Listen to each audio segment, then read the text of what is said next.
రాష్ట్ర ప్రజలందరికీ నా నమస్కారం.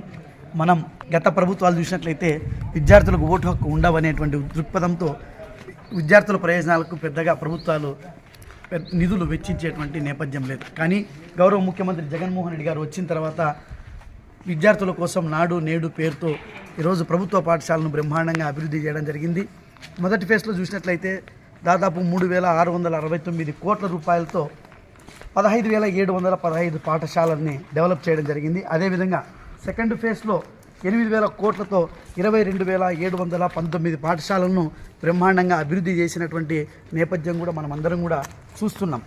అంతేకాకుండా ఈరోజు ఆ యొక్క పాఠశాలల్లో టీచర్లు, మౌలిక సదుపాయాలు, కరెంటు, అన్ని ఫెసిలిటీస్ను కూడా కల్పిస్తూ mineral water, drinking water, toilets, అన్ని ఫెసిలిటీస్ని కూడా బ్రహ్మాండంగా అభివృద్ధి చేయడం ఈ సందర్భంగా మనం చూసాం. అటువంటి ప్రభుత్వాన్ని ఈరోజు మనం అందరం కూడా నైతికంగా అండాదండగా నిలబడాల్సినటువంటి అవసరం ఎంతైనా ఉంది. ఈరోజు కార్పొరేట్కు తలదన్నేమిన్నగా ఒక్కొక్క విద్యార్థి ఈరోజు కార్పొరేట్ పాఠశాలలో 8 లక్షలు, 10 లక్షలు, 4 లక్షలు వాళ్ళ స్తోమతకు తగ్గట్టుగా లక్షలు ఖర్చు పెట్టి ఈరోజు స్కూల్స్లో చదివిస్తున్నారు. దానికంటే భిన్నంగా, అంతకంటే మిన్నగా ఈరోజు కార్పొరేట్ పాఠశాలను తలదన్నేటువంటి పద్ధతిలో ఈరోజు బ్రహ్మాండంగా ఈరోజు పెద్ద పెద్ద యూనివర్సిటీల్లో ఈరోజు అమెరికా అట్లాంటి ఆధునికమైనటువంటి దేశాలకు మిన్నగా ఈరోజు బ్రహ్మాండంగా ఈరోజు స్కూల్స్ను అభివృద్ధి చేయడం జరిగింది. మనం చూసాం అటువంటి భవన సదుపాయాన్ని కూడా మనం ఈ సందర్భంగా చూస్తున్నాం.